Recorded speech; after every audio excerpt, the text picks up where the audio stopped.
everyone. Welcome back to Just Two Camera Guys. Nick, we're back from the holidays.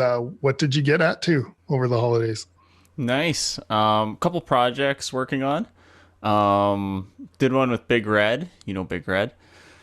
Was just sitting down watching Ed Sheeran video, the song Afterglow, and I don't know why. Like one does on a Sunday Yes, that's what afternoon. I do. No, I just thought, boy, it'd be so funny if we did Big Red playing Ed Sheeran as like 100 pounds heavier, 10 years older. I don't know why. It just seems so funny in my mind. And I just messaged Big Red and he was like, oh man, that's hilarious. And so we filmed it. And so I've got the Canon C200 and the Ronin MX gimbal.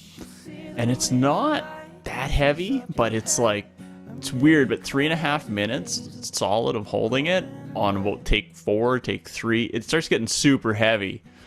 But Big Red, so I didn't want to be like, oh, this thing's getting heavy, I can't lift it. But I kid you not, though, like the next day when I got home, not the next day but the day after, like my arms were just beat carrying that silly gimbal. But yeah, no, the shoot turned out great. I think it was really funny. Big Red's memory, Big Red's like super smart, like he just remembers stuff, like it's crazy. So he showed up learning the song, like he got there, oh, let me read these lyrics. It just had it memorized. It's crazy, like he just like reading them, had it pretty much memorized in like 10 minutes. Yeah, it was nuts. Well, and how are your holidays and stuff? Did you do stuff with the family and that too, or? Oh yeah. So video wise, so our family, we had a gingerbread house competition, and everybody was sending in like these really nice gingerbread houses and okay photo, whatever iPhone photos and stuff. And so then Ruth made this gingerbread house, and I was just had the idea. I was like, let's make a really like cool kind of cinematic video for it. So we did that and submitted it with my mom had been requesting another behind the scenes, so we did that as well. Nice. Did you actually enjoy some time with your family, or did you just make them shoot videos on Just shooting Christmas? videos. Yeah, no, I think I enjoyed some time with them. Uh, No, how about you? Did you get back home? yeah, did a lot of ice fishing, ignoring the world, which was, that's a perfect way for me to spend Christmas. Ice fishing. Yeah.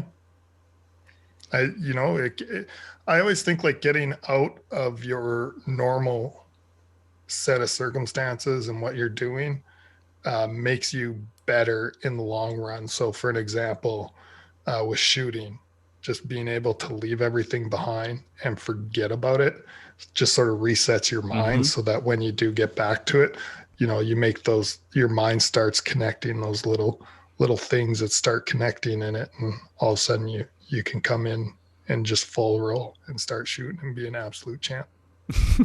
Nice. It's Um, like a trick of creativity, I think. Anyways, always leave what you do and come back to it, especially if you're stumped. yeah, I do that with edits.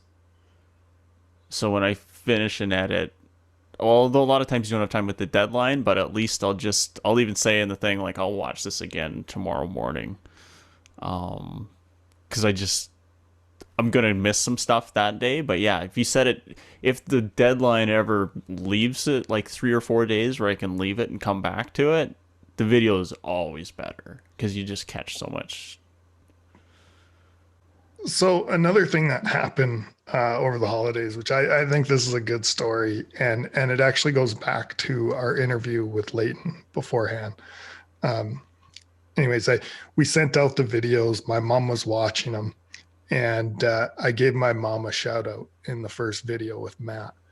And apparently, mom's watching it on the couch on her phone, and dad's kind of watching it too, like, oh, what's Emery up to? And I give mom the shout out, And how mom tells the story is dad was basically like, didn't mention nothing about me. And he like walks off, takes off for the day, goes to work or whatever. But thinking about Leighton, and Leighton had that really great story about his father in the cameras in the store. Mm-hmm. And one of the things, like when people ask me like what got me into it, all the stories are realistically my dad.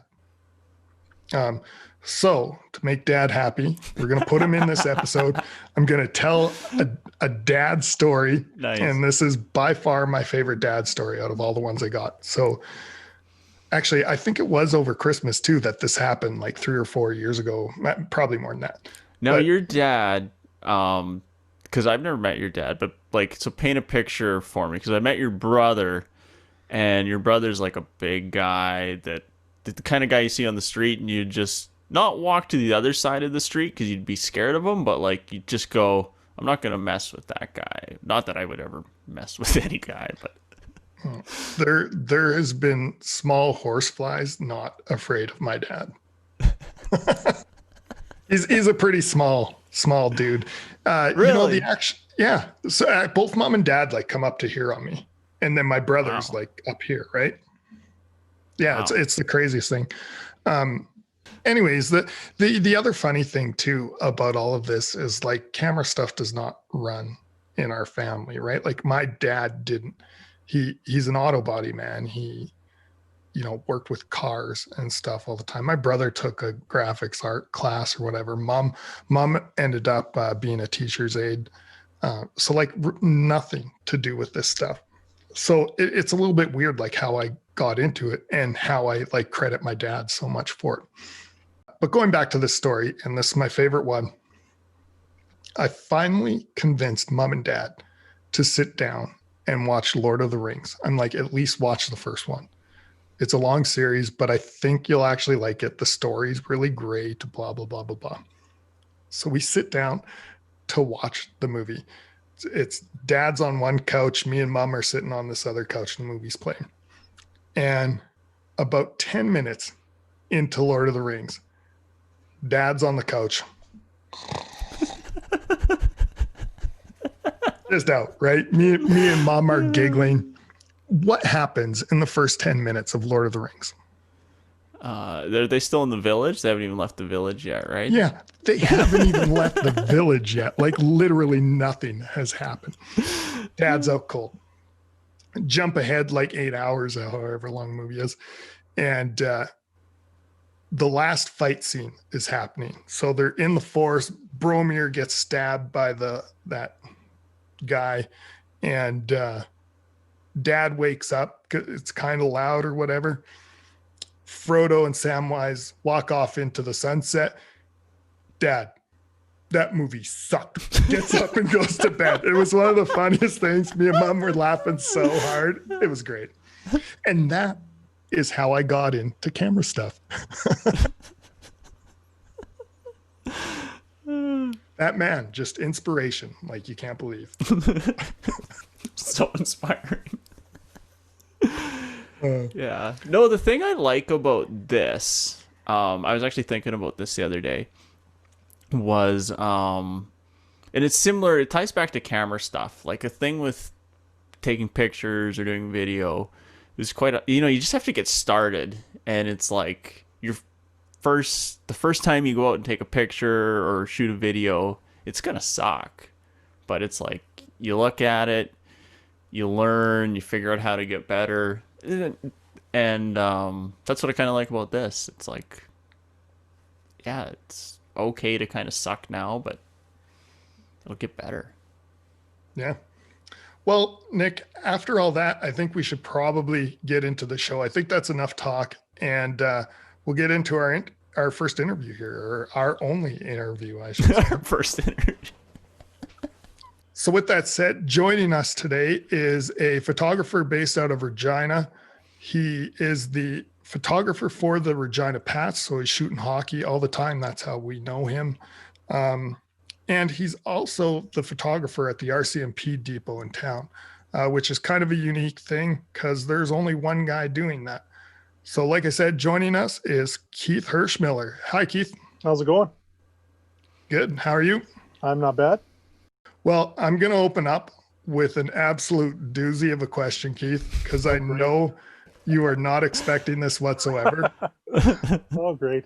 But I want to know how a guy who makes his living off of photography somehow gets himself a commemorative coin.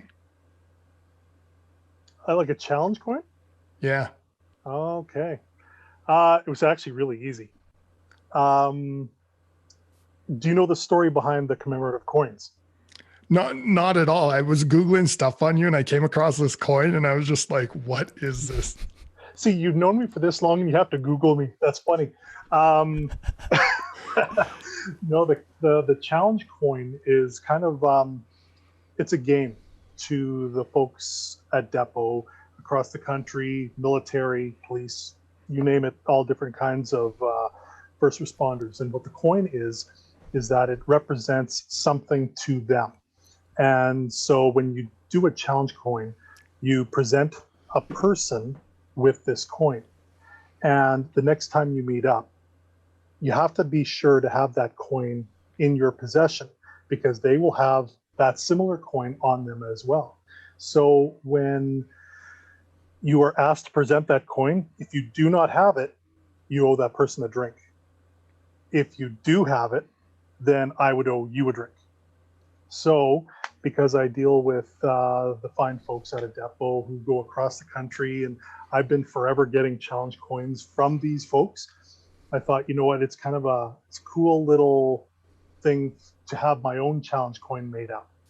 And so when it's a special somebody that I've admire, have come to know and really respect in that line of business, I will certainly give them a challenge coin. I've yet to pay anybody a drink. So do you Everybody's asking next time. This is totally off topic. Actually, it's on topic question. Is your camera on like a trampoline right now? No. Okay. Why do you ask that? It's just going nuts. Oh, sorry. It's my laptop, and I keep kicking the desk. Oh, okay. Sorry. Go ahead, Emery. Not everyone can be fancy pants shooting on their D1s or whatever you're shooting on, Nick. You know, it's funny. I have the capabilities of doing so, and here I am with my Logitech webcam. Is that sponsorship fees that I now owe because I've dropped name dropped? Yeah, them in Squarespace. We're just raking it in. Yeah. /2 camera guys. Yeah, right. Have a PayPal at the bottom. So yeah, maybe let's start off talking about the depot stuff. What does that include? Like, what kind of things are you shooting out there? And yeah, what is that like in general? Essentially, I am following troops all year round, multiple, troops at a time. Right now, it seems like there's, I think, 9 troops on base. And so I'm seeing them in different aspects of their training. So when I have one troop I'm shooting one day, have another troop shooting another day, and another troop shooting another day. So it'd be like I'd meet them. It used to be before COVID hit. I'd meet them on day one, see them before everything hit the fan, where they were terrified as to not knowing what was going to happen, to seeing them in their first drill when they were doing about 250 push-ups in that hour, and then go shoot everything kind of in between within limits to the graduation process where I do their portraits, seeing them with their families, getting some family shots at the graduation ceremony, and then just selling my product. So it's a lot of photos per troop all the time. So it's very easy for me to shoot probably, 4,500 shots per troop. And there's 40 troops a year. Wow. So the numbers really do its work on my cameras, but it's all action shots. So you do that cluster to make sure you have what you're looking for. Yeah, you see the Keith's Kijiji account? Just don't buy that used camera from a memory. Yeah, when it's got 200 or 2 million plus clicks on it, right? You don't know if you really want that one. So you mentioned too, like you're actually in there taking like live shots while they're doing some of their training. Yes. So there are a lot of places that I don't have access to, just because, you know, they want to keep the public out of the eye of what they're actually doing. And I respect that. So the things that I can shoot are things like their drill classes. That's simple. You see them marching. It's an iconic shot. The other thing is that I like to take pictures of their fitness classes. So they have a thing called the uniform run, and they have to have like their vests on, like fully uniformed, and go through obstacle courses, digging through the dirt and the sand, climbing over fences and stuff. It's great action shots. They really got it out, and they're hating life. But 6 months after they graduate, they're like, okay, it wasn't so bad, but that's actually kind of cool. So it's kind of neat. So you must see some like pretty crazy things. Do you got any stories that you can actually share about like what happens to them? Because they get put through the ringer. Oh yeah. The one I like to share about the uniform run especially is there was this one girl, it was quite a few summers ago. This one girl was going through the sand pit, and so she's got like the chain link fence above her. She has to dig through, right? And because there's like 30 cadets in the troop, I'm kind of spreading my shots around. So I'm standing here, turning, facing my camera and shooting this way, shooting behind me. And I turn around, this girl's going through the obstacle course of the sand. And all of a sudden I look and I'm taking pictures like, wow, she just split her pants from scene to scene. So she goes through and she continues on. So, it's not a great story, but the next time she does uniform run, I'm there again, and she does it again. So it's just it's like going through the tires, and it's going like doing monkey bars. It's just, there's so much physical endurance that they have to do, and changing up, down, over, and all that kind of stuff, that anything can happen, and your pants are not impervious to the strain that you're doing, right? So it's not a great story, but it's kind of funny because I feel like I've been there. I've done the same thing, like where, and the other thing I think is really funny about it is you get in a situation and you're taking all these photos and you think of that story, and then you like totally mind blank on it. You get back and you're editing later and you're like going really quick through everything, and then all of a sudden you see that and you're like, oh man, that was funny. Well, there's another story, and I love sharing this because there's a couple of facilitators out at Depot that it's a total inside joke, and it has been for the last 2 years between the four of us. And it's in first drill, and they have to line up from basically the New Brunswick coat of arms across the drill hall floor, and they're terrified. They have no idea what's coming. So this constable comes onto the floor. She's their drill instructor, and they start yelling at them. The second they hit the floor, they're yelling at them. They got to basically put their hands down by their side, heels together, look straight ahead, don't look anywhere else, hardly breathe, don't sweat, nothing, just look straight ahead. And she sees this one guy that is not doing what he's told. And I'm kind of off to the side of the troop, and I kind of see like all 32 cadets down the side. And she makes a beeline for this guy. I'm like, oh, this is going to be good. So I just continue to shoot. And so I notice the guy, he's not doing what he's told. He's not putting his hands by his side.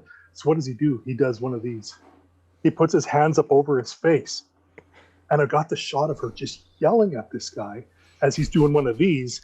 And 3 people down from this guy is going like this. He's praying because he doesn't know what to do with his hands. So every time I see these 3 drill instructors now, or former drill instructors, I always give them one of these as a hello, and I always get it back. A lot of people won't get it, but to me, it's fantastic. You know, it's those memories you catch. It's like a candid moment almost. Yeah, that's one of the things. Like I think, like I said, you're literally the only photographer out there. Is that's right? Mhm. And yeah, like and I think the whole police world in itself is something, unique to policing. And yeah, if you're not in it, you don't get it. So Yeah, is it kind of neat as a civilian to experience that stuff? it is. I remember before my photography days, I worked with Global Television, and I knew Depot was out there. I no idea what it was about. I knew they trained there. The second I stepped out there, I was like so impressed with everything that they have to offer out there. They have a greenhouse, they have gas station, they have a store, they got they have their own. They have like three messes out there. Um, it's its own little city within those fences, and I had no idea what it was about. And it's so impressive, and the people out there are amazing. Was that job like one of the first jobs you did when you did transition? Very first. Wow. So so 13 years in April is when I got hired as a photographer, got trained by Greg Johnson, and we got that call basically the same weekend I started. And everything I've learned as a photographer, I learned out of Depot. Oh wow. So, I mean, obviously, I've expanded since and taken on some new things, but new challenges. But everything, yeah, I started out at Depot and just cut my teeth out there, and it was, oh man, it was fun. Still is. What made you decide to make that jump? Because so you said too. So you started out in TV, and then were you Radio, doing radio radio, first. then TV, Yeah, and then a yeah, photographer? yeah. So I started in '96, and it's funny that I bring this up now because I started with the Wolf when it first became the Wolf, and I worked there for about 3.5, 4 years, kind of as a production assistant, producer. Did a little bit of on-air stuff, and then I got the opportunity to work full time at Global TV as a sound technician for I think it was about 9 years. And then I decided during layoff notices that what, I didn't want to move anywhere, and my family and everything was here. So let's venture into something else. It seemed like a neat thing to try. I like taking pictures. I only had a point and shoot. That's all I ever knew. And so yeah, when I got hired by Greg, it was kind of like, okay, let's give this a go, see what it's about. But it was my photoshopping that helped land that role for me. So that was fun because during my global days, I didn't have a lot of work to do as a sound technician because of cutbacks. They didn't do a lot of local promotions and commercials as much in the last couple of years. So I had to look at how am I going to um, busy myself for the other 8 hours out of the day. And so I thought that global sports needed a nice refresh on graphics. So let's try out Photoshop and see what I can do. And I ended up doing that for about 4 years before I left. So it gave me something to do. That's wild, actually, just to think that that's kind of how you cut your teeth on that. Transitioning was crazy, right? Yeah. And the to make it even crazier was that during the time at Global with the photoshopping, I wanted to do a story on, it was somebody like Logan Pyatt of the Pats. And so the graphic idea that I had in my mind was of like a 1980s hockey card where you have like the little profile picture in the corner and a round circle and then an action shot with his name. That was my vision. And so I'm like, okay, who does the pictures of the Pats right now? Greg Johnson. So I called them. They lent me some pictures so I could use them as part of the graphics. And like I said, a few years later, I'm working alongside him, doing RCMP and shooting with the Pats. So I kind of got my start 12 years ago, almost 13, off and on shooting Pats pictures. So it's quite an interesting, to me, um, full circle that a lot of that has come through.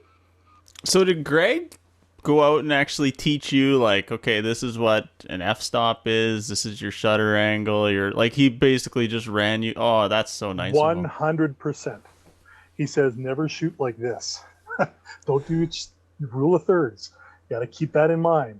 Don't shoot square on. Shoot from the angle. Shoot low. Shoot high. Whatever. Yeah, that was his first rule of thumb, was don't shoot square on. That's funny. That's like one of my bread and butter shots. Yeah. Sometimes you can't help it, eh? Yeah. Oh, God. The thing that I find really interesting about that too is if I go through your portfolio, you have like just this massive collection of all sorts of stuff, ranging from portraits to landscape stuff to the Pats to the Depot, and it's all amazing. And that all came just from that one instance of working with Craig Johnson. That's what I think's amazing. I will always give credit where credit is due. He took a chance on me, and it paid off, right? I'll be ever grateful to him for giving me that chance, because it's kind of like, okay, when you got laid off from a job, it's like, okay, now what? And I had zero experience, and he didn't have to hire me. I could have gone on my own and sank like a stone to the bottom. But he trained me well. He trained me well. I worked with a lot of good people in that job with Greg. Kyriako Iatridis, I don't know if that name rings a bell to you. He's a fantastic photographer. I worked with him for a few years. I learned a ton from him as well. Like, just his knowledge on stuff is incredible. I was very fortunate. Worked alongside Chris Graham on a few photo shoots as well. There's tons of people. Colin Stumpf, I'm a huge fan of his. So I've learned from each one of those people to get me kind of where I am today. And all local and all knocking it out of the park. I love Chris Graham as well as Stumpf. So absolutely,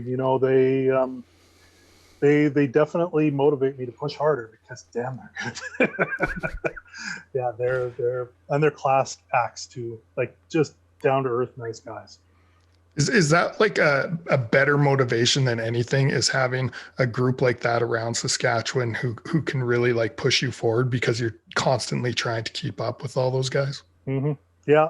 I mean, to try and get the magic hour sunset couple shot that Chris gets, that has always been something I've tried and failed miserably. I could use the lighting he does, and I just can't get it. He's just got it down to a science. And his lighting setup's so simple. Oh, he just is such a wizard, and I love what I see from him. His finished product is amazing. Colin Stumpf is probably one of my favorite wedding photographers. I like what he does. He's very patient, and he gets some pretty smoking shots. So, and Kyriako with his fashion stuff, well, I got nothing.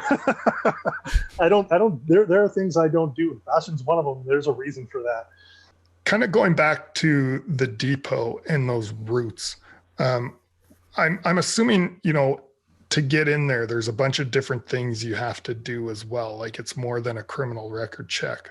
Yeah. What are those things? About 6 months of your life. No, you got to get a criminal check. You gotta get just passes and everything. Like, it's not an easy process to get in.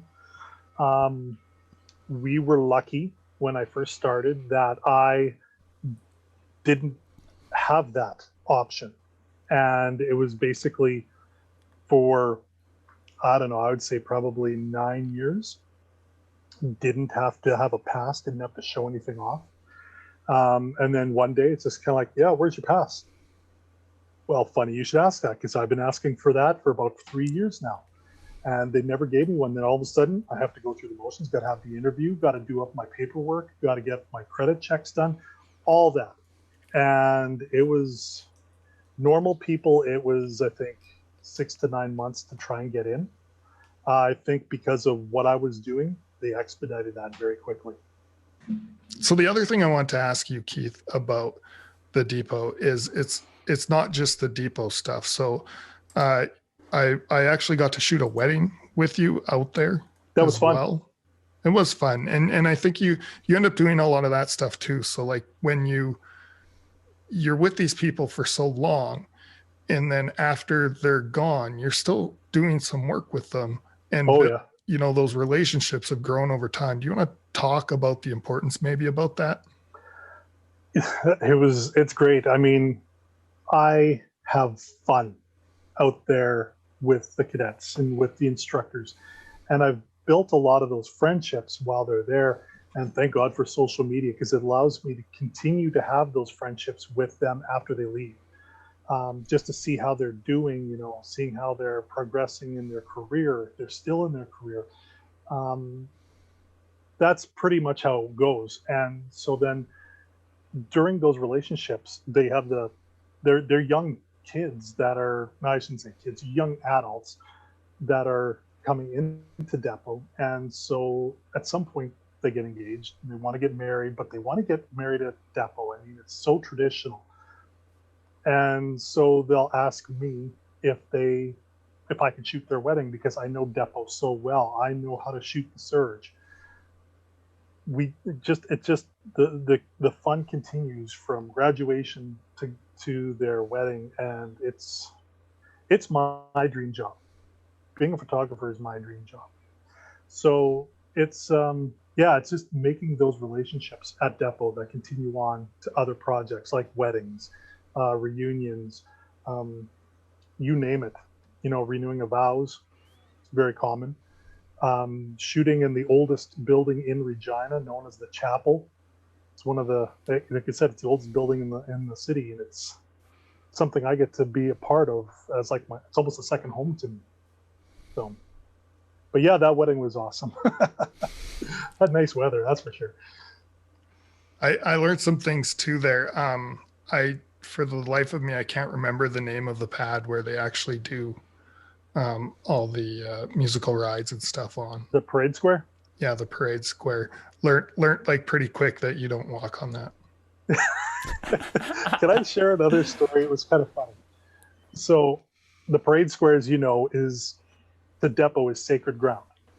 Only those that are in the force or a member are allowed to really walk on the parade square whenever. People like me, only with permission. They've granted me permission all the time to do when I need to do.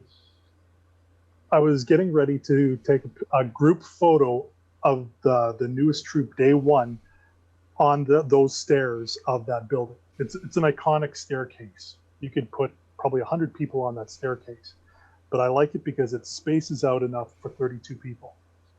And I'm waiting right by the stairs, waiting for the troop to arrive. And all of a sudden, I see this truck. It's coming straight down the street. And he doesn't see the little things to stop you from going across the parade and drive straight across the parade square in her truck. And she stops right in front of the chapel. And she rolls down the window.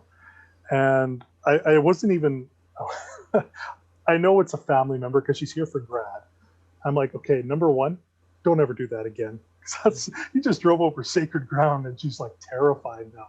And it happens to be, and each troop is led by a right marker. It's the person that leads them around. It happens to be the right marker's wife and their kids that were in this vehicle that just drove straight across the parade square. And I still tease her to it about it to this day. She gets a kick out of it now. At that time, not so much. Have you ever done anything that's gotten you in trouble? Wow. I'd have to think about that one. I tried to toe that line, but I myself didn't get in trouble. I could have gotten in trouble for the idea, but I was quickly forgiven. But the constable that was responsible for the troop, she got an earful. So a few years ago, we would, during like some of their marching, they have a final march for their peers out at Depot. And they call it the peer performance, or better known as the pass out. So what we would do is do these special posters to promote the pass out. So this constable, it was for first troop, and it's the same constable that have the story. And so she was one of my graduates. So I was really excited to see her come back to Depot and become a facilitator. So the poster idea that we came up with was Gulliver's Travels. So what we're doing is that she's going to be wrapped up in a rope, in a red serge, lying on the ground, wrapped up in a rope. And I'm going to shoot the members of the troop really like normal size, but then Photoshop them really tiny so that they're walking away with their drill cane. Some are standing on top of her with the lances. Some have rifles standing right beside her, just making sure she doesn't go anywhere. So that's fine. The shoot went really well. The troop forgot one of the rifles outside. And they got an earful the next day when someone discovered that rifle sitting outside in the grass. So that's probably as close to as me getting into trouble that I can think of, but I don't think so. I think I've treaded pretty carefully out there. You know, the depot as a whole, it's kind of a place, if you ever get the chance to walk into it, I think they give tours, but if you do get the chance to walk into it and you're just kind of amazed by all this stuff out there, what would be your favorite place out on Depot, either to shoot or either just to sit and admire the beauty of it all? My favorite place out of Depot has to be the corner of the parade square where you can see the cenotaph, A.B. Perry, and the chapel all in one shot. And whenever there's a storm coming to Regina, people that know me, that's where I'm going to be, because the sky is wide open right there. And probably one of my favorite shots I've ever shot out there is a lightning bolt straight down, almost looks like it's striking the chapel, but it's not. It's just such a beautiful shot, because if you did all four seasons, there's nothing better than that shot out there. Cool. I want to transition a bit to hockey, but I've actually got like two sort of questions before we get there. Sure. The first one is I believe it was this year you did a lightning shot over the Ballers rec room. Yes. That was stellar. Like that's one of my favorite photos of yours I've ever seen. That's a funny story. So I'm in front of Ballers, and I'm always looking for that iconic, I want lightning shot over the city of Regina land, cityscape. I just want different angles. I've already got one from the Douglas Park Hill. I'm looking towards the other way. So I'm sitting in my car, as I normally do during a storm. I have my camera tripod wedged between the steering wheel and the seat. My camera's shooting out, and window half rolled up so I don't get wet. And I'm shooting downtown. And the lightning is just crazy. And I'm seeing the reflections in the sky, bouncing off the SGI building. And I'm texting my wife, and I'm like, so much lightning out here, but it's not shooting the right way. And if I move, then I got to be patient, because I need that shot. If I'm not patient, I'm not going to get it. And she says, well, hop in the other seat and take pictures that way. Well, duh, I guess I should have thought of that sooner. So I hop into the passenger side, shoot straight to Ballers, and there it was. That was an amazing shot. I really lucked out on that one. I got about 3 different shots that night of different locations. Ballers was one, going to the Assiniboia Bridge, overpass bridge, parked it on the side of the bridge and shot down towards University. Got some lightning on the ring road, which was kind of cool. And then I went out to the train car. There's like that train car hub station thing. Got some nice lightning over that too. So, but yeah, Ballers is definitely one of my favorites of the year. So I got to tell it now, just just because of the stories in my head. And you brought up that shot over Ring Road with the lightning.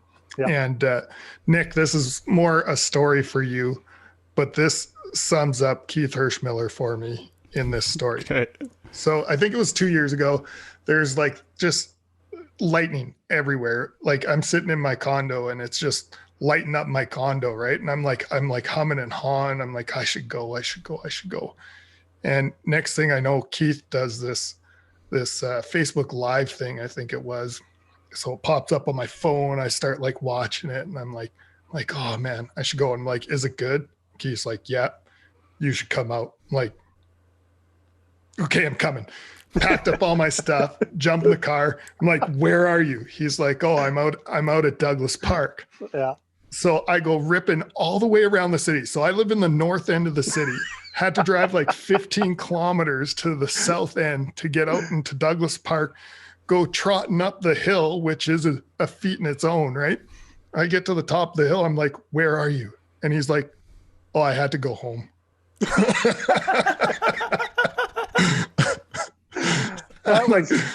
I'm like, thanks, Keith. So then I'm like, well, whatever. There's a million people out here. I'm not shooting here. So I drive back to the north end of the city, and there's an overpass. I can't remember. I think it's Winnipeg Street or something. It goes into that uplands. Pedestrian bridge? Yeah, into uplands. I set the camera up down the middle, do some couple photos with the cars going through, passing through, and the lightning in the screen. And then like literally the next year, what do I see? Hershmiller with almost an identical shot. And I'm like, Hershmiller. Yeah, stole your thunder, right? That was the Assiniboia Bridge. It's wide open. It's great. You know, it was better when they were working on the Ring Road and they had all the cement barricades in, because it would have protected you from vehicles a little bit more. But I still sat in my vehicle and shot down. But the idea was all yours. You know, photography's plagiarism, man. So, but you know what? I'm sorry. I apologize for ditching you that night. That was nuts. And that was the same weekend as Craven, because it looked like there was a tornado coming down. Those were some of the wickedest shots of lightning I had ever gotten. And because I wasted all my time driving to the south end and back to the north end, all I got was this like one little wimpy lightning shot in mine. And I ended up like compositing it into a different one that matched better on the road.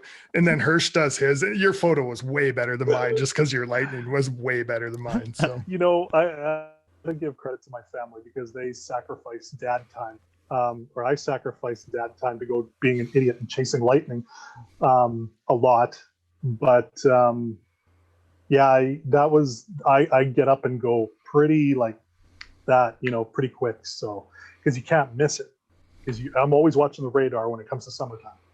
So we're getting into these hockey stories. The first, I want to share a story because this is my real quintessential Keith Hershmiller story. I don't even know when I started doing this, but so I'm up on my camera post shooting a game. You know, people always come by and tap my legs or whatever. And Keith, he just comes quietly up right in the middle, right beside me. He's just standing there. And I think at first it was like a, hey buddy, hey, kind of thing. And then I don't know why I started it. Just, it seemed like the thing to do was just a no look, reach down and pet Keith on the head. That would be correct. You know, it's like, you know, our crew is like family there. Like there's so many video guys, you guys, I loved working with you guys in the control room. Unfortunately, I bounced around a little bit in the building over the years. But it's like family there, you know, Nick and Emery, and well, English was, but you know, it's unless he decides to come back, but just great people that we work alongside, and you have that friendship, and you can get away with patting people on the head, and they won't take offense to it, right? So it's the little things like that just makes my time there that much better. So I was almost gonna wear my helmet for today's show. So something I'd like to know, because everybody's got like a couple of things that they do. Like what's a couple things that you do that may be like almost like a good tip for somebody else? Like what's a couple things that you specifically do that you just do every time that you just couldn't even imagine a photographer not doing? Hmm. Like for me, like mine's pretty simple. Like it's pretty straightforward. Where I'll like to shoot pretty close to wide open with almost everything. Yeah. Like so, I won't be scared to go to 1.2 even with the lens. Like you know, that's just how I like to shoot. But I like close up. I love shooting stock photography. You would not see a lot of the stuff, my RCMP stuff online, just because, trying to protect the identity of those that are in it. I love stock photography, and that's what you see of my RCMP of stock. It's close, it's tight, it's detailed, right? I don't shoot with 8mm. I love my 70 to 200, that's where I get all of my close-ups with. Absolutely. So what would I say to what I do all the time? That's a tough one. I shoot pretty much in manual for everything. Pretty much. Although I've learned a new trick to play around with my white balances a little bit differently. Just trying different kinds of white balances, not sticking to your auto or your cloudy, even your lightning bolt. It's just play around with it a little bit more, because you can get some pretty sweet different things just playing around with your white balance. So you won't do that? You'll set that all up in camera. You don't take that to post? I sometimes do. Yeah, like I'm all about bold colors. I love bold colors. The odd time, I'll shoot in black and white as well. Just something different. Depends on what the shot looks like. I might convert it into black and white in post. If I'm feeling really adventurous, I might even do it black and white in the camera. I don't, just depends on what mood I'm in, right? Yeah. So, yeah, it's just experiment with your camera. Like, don't read the manual. Just play around. Go take it out and play with it. That's number 2 lesson I learned from Greg is don't read the manual. Just take it out and play. Manual. Nope. You won't learn anything from the manual. That's awesome. That's a great lesson. Well, thanks for completely derailing the show, Nick, and we're trying to talk hockey and you just insert that in. We talked about with that camaraderie with the Depot people before. What's it like with a hockey team of junior hockey players? I notice you're pretty friendly with a lot of the guys out there, fist bumping them and stuff like that. Is it like being part of the team? Oh God, yeah. I can honestly say I am missing hockey like crazy. I'm missing being in the suicide box, ducking for cover.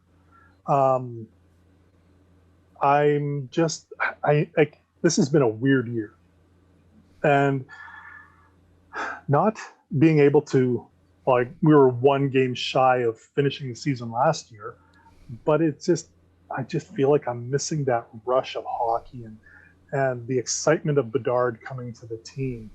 And I miss seeing the guys, I get to see them when we do their portraits and just, how's the summer? How you feeling? Welcome back. They keep me young, right? Because they're half my age. They could be my boys. So I do miss being around the barn. I miss being around you guys. I miss seeing the kids on the ice and just being that super fan. It's like, I don't know. I'm a diehard Pats fan. Is the suicide box the greatest place on earth? It is and it isn't. Number 1, you can get the birthday photo with the helmet on, but it's keeping your head up. It's much like being in the game. You got to keep your head up because you don't know when sticks are going to come flying. You don't know if a puck's going to, like Jake Lasician. The reason for me wearing a helmet is because Jake Lasician taking a face off right at the dot closest to the suicide box and flipped it back and missed my head by that much. And that thing was coming fast. So that's the reason for the helmet. The linesman change, or even the shift change, makes shots impossible sometimes. But you get your sweet close-ups from that position. It's great. I mean, Nick, you were saying how you like to have it wide open, 1.2 and wide open, wide scale. That's where I love the concourse, right? Because you get to see the whole play get set up, and it's such a great spot to be and to see the play unfold, and who's going to take that one-timer. Is Hobbs going to just completely shatter his stick in a one-timer? I guess my other favorite spot is the rafters. Everybody will see me in the rafters at least one period of the game, and it's amazing to stand over the goal and get a goal, like a puck in the net. It's great. I love it. You think people get jealous that they don't get to go up into the rafters? It's terrifying at the same time. Like, it's pretty sturdy up there. It's just looking over. It's just like, oh my God, this is my death. Like, it's crazy. But I have a lot of fun up there because it's just, you can get people in the crowd. They know I'm up there, so they're like waving and they want to see themselves on the web, and so they're waving at me. So I love getting crowd shots, just seeing the excitement of the fans in the stand and cheering on their favorite players, and the kids are what makes that energy. And yeah, there isn't a bad seat in that ring. What's been your absolute favorite moment that's ever happened in that rink? Whether it's one of a photos, something you got, or even just something that happened. Yeah, a moment. One of my favorite moments, and this is going to sound really, really weird. Maybe not. I mean, it's my favorite moment. I have a very close tie with Adam Brooks. He was probably one of my favorite players of all time. Just such a down-to-earth, nice kid. Seeing him and Sam Steele in that last year, just lighting up the league, and I was in a crossroads when it came to the series against Seattle, because it was game 6 and 7 were here. If I, for the love of God, needed them, and I didn't want this to happen, I needed the Pats to lose in game 6, because game 7 I couldn't shoot. And if they went to game 7, I'm praying for 4 overtime periods, because I had a commitment out of Depot that would have kept me at Depot till 10:30 at night. So I didn't want them to lose, but selfishly I did, because I wanted to end that night. I didn't want, sorry to say, someone else take over my job for game 7. So to answer your question, when Seattle beat us in game 6, that was the hardest team photo I ever had to shoot, was them winning the cup at center ice and doing that team photo. But what made it bittersweet was Adam Brooks hugging me at center ice at the very end of the game. That's one of my favorite memories of being a photographer, because that's my passion with the team and how much I respect them and the players, that they would come up to me and give me a hug. I loved it. It was just such an amazing shot. To me, it was, anyways. That's amazing. I remember the game, and we're not as close to everything as you are, but yeah. I get pretty passionate about hockey, and I was crushed that was the first time I never watched the NHL playoffs. Yeah, it was. I didn't want our boys to lose because of how they played all season. They deserved to be in the Memorial Cup. I don't know if they would have fared any better than Seattle, because Wagner was down with a huge injury. Brooksy was barely skating. It was, they just like that Lethbridge series just kicked the tar out of them, and it was a tough playoff round for as well as they played all season. That was probably one of my favorite seasons I've ever seen of the Pats, and I've covered them off and on probably better part of 25 years. Between radio and seeing them on when I worked at TV and everything, that was probably one of my favorite years. Was the one with Brooksy and Steele. Yeah, I'd agree with. I think I've been with them 12 years, and 100%. That was one of the best years, but also one of the crushing at the end. Like the team was top notch from like goaltending down. Right? It was just like I said, I don't know how they would have fared if they'd gotten in. Probably not as well, just because of the injury problem. But who's to say? I mean, maybe they would have stole a win or two. Who knows? So what's the biggest difference from shooting at the Depot to shooting with the Pats? Speed is definitely, it's a little bit slower at Depot. I can, and the thing is, I can stage Depot. I can't stage the Pats. Like the Pats is like, this is live action. Let's do it. It's a huge difference. Like there's some days I'm shooting on servo and there's some days I'm shooting on single shot. But out at the Pats, it's all action. Like even them sitting on the bench taking a gulp of water, that's action, right? So is one of them more difficult? No, I think if there was a difficulty, it would probably be Depot, because there's a lot of inside, outside shooting, and all of it's different lighting. So you really got to figure out, okay, what's my speed got to be this time? What's my ISO got to be this time? What's my white balance got to be? So I'm forever changing depending on where I'm at a Depot. At the rink, it's all one. Just let it fly. Just scale down your speed and you're laughing. Is one more fun? Nope. I love them both. No, they're both equally. I have a passion for both of them. The Depot is a revolving door, so I'm forever meeting new people every week. The Pats are the same all season, with the exception of January the 10th, when the trade deadline is. Then you get to see new players come in and go. But I think the challenge would be the people out of Depot. That's probably the big challenge. Just meeting the new ones constantly and dealing with so many different personalities. So you would mention the lighting there.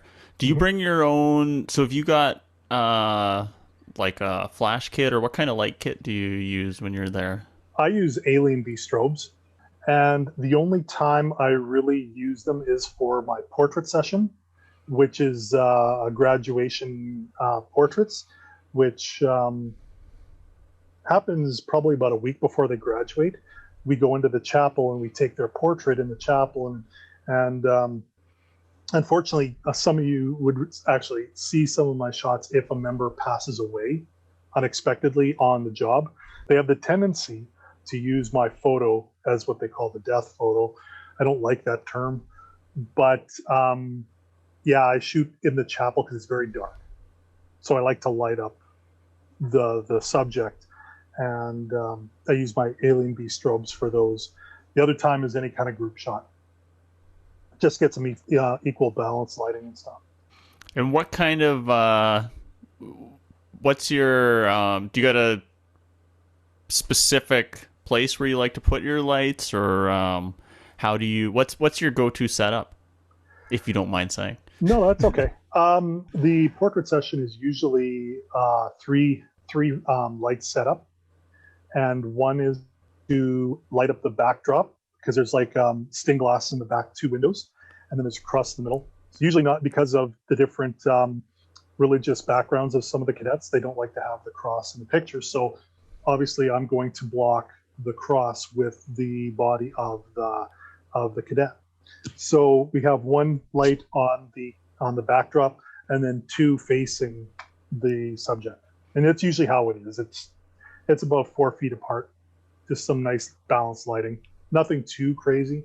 If I go into the drill hall and have something special in mind, um, depends on what it is, how many people there is. I might go with just one to have lots of mood, lots of shadow on one side, lit up nicely on the other. Just all depends on what I'm thinking. One of my favorite shots out at Depot, they have this giant Canada flag in their drill hall. It's huge. It's the size of a husky one, I'm sure. And they drop that to the floor. So I have one light pointed towards the flag, have the cadet facing the flag, and the other light pointing towards him.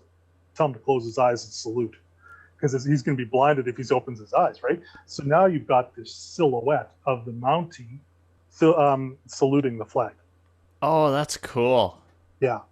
So it all depends on the idea that I have. It's like a game of pool. You got to figure out your angles. That's how I think of lighting. It's like, okay, how am I going to bank this one? So you said the 70 to 200, is that do you basically live on that lens, or what? When you go out, are you carrying other lenses with you, or what's your... I love the 70 to 200. I shoot with that probably 90% of the time. There's out at Depot, there is a cenotaph out there, and it's got three stone tablets that have the names of the fallen members on the tablets. And then they have this flame in front of that's forever lit. So when I'm out at Depot, I encourage the troop to do what they call a rose ceremony. And what that does is that honors those that have come before them. And they lay a rose on behalf of themselves. Depending on the weather, they'll lay the bundle of roses on behalf of the troop. Because if it's minus 40 out, they're not going to go one at a time. If there's 30 people, you're out there for 20 minutes, you're going to get frostbite pretty quick. But what I like to do is sit kind of almost in front of that forever flame and put on a fisheye. And it looks really cool seeing the rose come right, like straight down at you. So I've been playing with a fisheye a little bit. Anyways, yeah, just to wrap it up, one last question. What does the future hold for Keith? Oh, Lord. Well, hoping to get through this COVID stuff. No, I'm not going to lie, it's been tough. When all you do is photography, it's tough when the phone's not ringing. I do have a couple of really awesome clients that have kept me busy. Depot being one of them, the other one being the warehouse district. The ladies at the warehouse district, Lisa and Dee, are amazing. They've kept me busy a couple of times during COVID, given me jobs, safe jobs, obviously. Just to keep doing what I'm doing. I'm hoping that things go back to normal so we can all enjoy our lives like we did at the beginning of last year and not have to worry about lockdown or all that other stuff. But I'm just hoping that we can do this all together again, because I want to get back in the barn with you boys. So basically what we do every week, Emery's got a scoreboard. Yep. The last guest says a topic, can be anything, and Emery and I go and take a photo or get some B-roll, whatever we want. I did a time lapse last week. Emery took a crappy picture of a door and won. Okay. So it doesn't matter what it is at all. And I believe I took solar power. That was the topic of last week. Renewable energy. Renewable energy. Okay. So when you're working with different videos and stuff like that, products, you don't want to focus on the features too much. You want to more tell a story. You want to focus on the benefits. So I'm just going to start by saying what I didn't do. What I didn't do for sure was just take a picture of my daughter at her window in her living room. Okay. So that's not what happened here. What I did was I'm just showing the benefits rather than the features of renewable energy. So instead of going out and shooting a solar panel or something cheesy like that, I just went, you know, there's a little girl living in breathing clean air, Okay. watching a sunset. Awesome. But you got the rule of thirds going good though for you. Yeah, it wasn't just last second. Where did you go, Nick? Oh. You're gone. Am I gone? Whatever. We don't need Nick. No, you'll be fine. He's replaced by a USB. You'll be fine. Yeah, actually, Nick, I thought for sure I had this in the bag, and now I'm not so sure because I kind of took the same approach here, where it was more about renewable energy as a whole rather than So what does the winner get after all is said and done? bragging rights. Yeah, we get a tick on the scoreboard. Ooh. So that was my take of renewable energy. I think it's an understated one in the scheme of when we actually do think of renewable energy.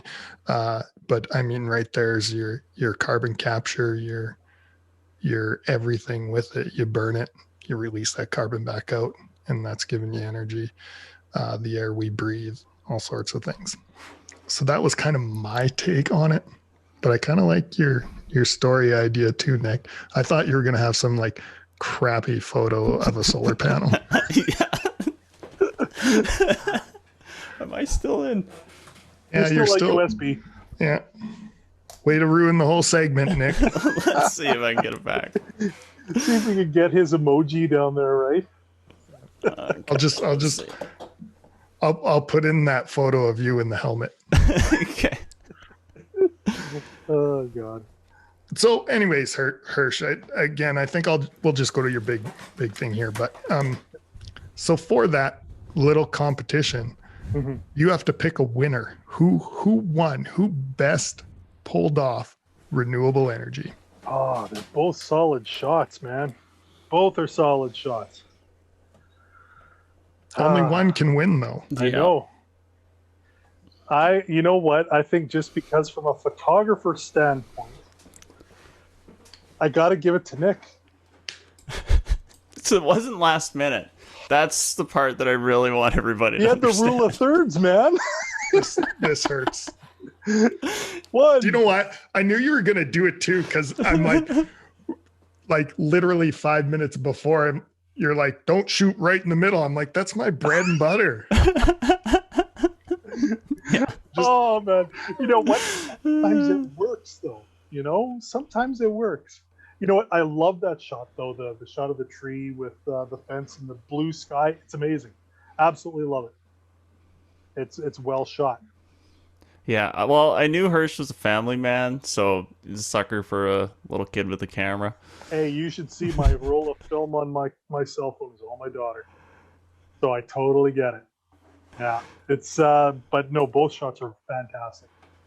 So the one last thing we need from you on this then, Hirsch, is you've got to pick our next subject. What does this animal camera competition go head to head against with next time we meet?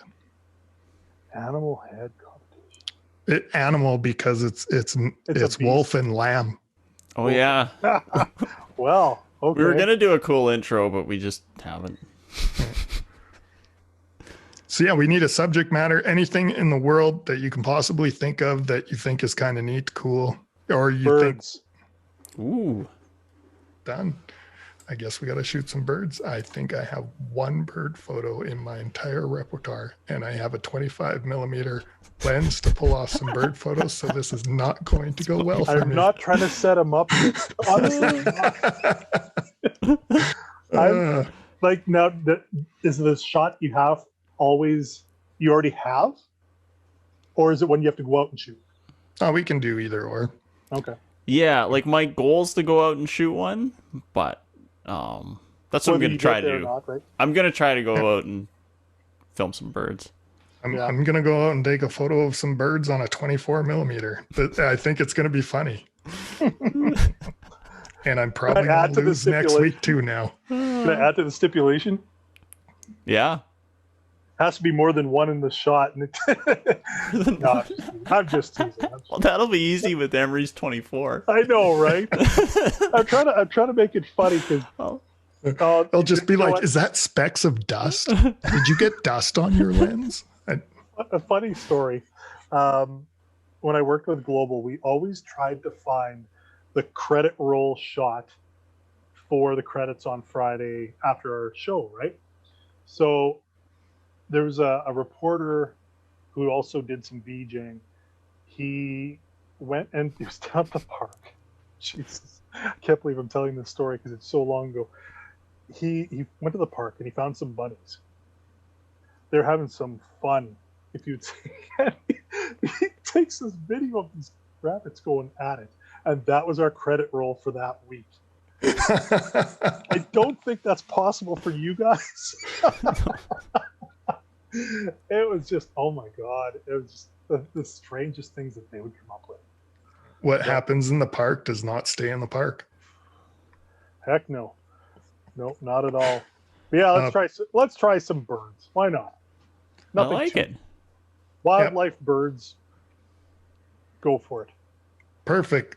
Keith, thanks for doing this. This was a Yeah. great interview. I had a lot of fun with it. I hope Nick had a lot of fun listening and ruining the interview. So I had a blast. Thank you for asking me to do it. I would love to do it again sometime. I had a blast with you guys and getting to see you guys in a different light, so to speak, and just kind of talking about all my flaws and whatnot. So. perfect. Thanks a lot, Keith. Awesome. Thanks, brothers. Yes, Have a good thank night. you. You too. Well, that's good. That was fun. We need to do an outro as well here, Nick. Okay. Do you want to do it? Basically just, yeah, it was great. Thanks, Keith. Thanks, Emery. Thanks, blah. Sure. Until next time, keep fit and have fun. Right on. Oh, thank you, Keith. That was so good. Thank you, Emery. And Thank you, Nick. Thank you. I was going to thank myself. No, thank you for watching. And what's their name again? Do you know what? I don't think we need to say who's coming next week. Now you have to do it all over again. Okay. All right. Maybe I should just end it with that.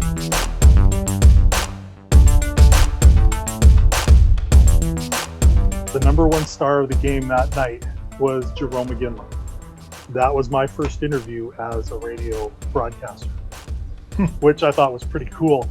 And I was so nervous doing interviews like that. And he's like, hey, Al, take a breath. Let's try that again. What do you prefer, Keith? Keith or Hirsch? Because I've literally, I don't even know if I knew your first name. It doesn't matter to me. It's all good. Everybody, I've been called worse. You need 20 feet? I've got a basket of Ethernet cables. I'll drop one off at your house. Oh, nice. Maybe I'll give you $20 for this video capture card. Don't give me 20 bucks. All right. That's some smooth lighting you got there, Emery. Oh my goodness! Now I have to step up my game next week, Emery. This is taking me off. As well as one of the things I'm really interested about is what he does with the RCMP. That's something I really think that makes Keith unique in what he does, because there's only one depot and there's only one guy doing it, and it's Keith. Anyway, that was a shitty intro. I don't like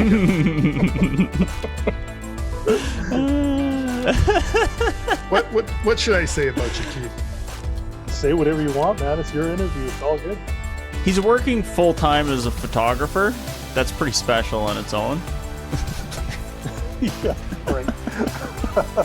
I'm hoping the dub's gonna start up, but we'll see. I don't know if it's going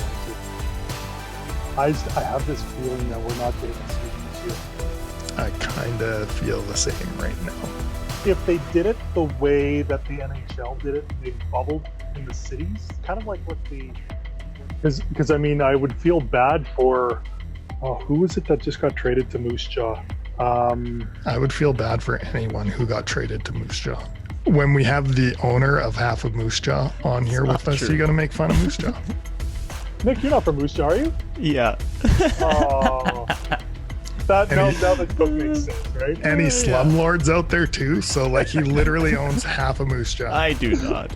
I have a lot of heavy lifting for the intro and outro. No, we'll have to get out and do some lightning shots this year. I won't leave you in the lurch this time. Perfect. I can't believe I did that. Fuck, I thought I had you with that photo too. You son of a bitch. I didn't even want to say it, but like, I love reading the manual.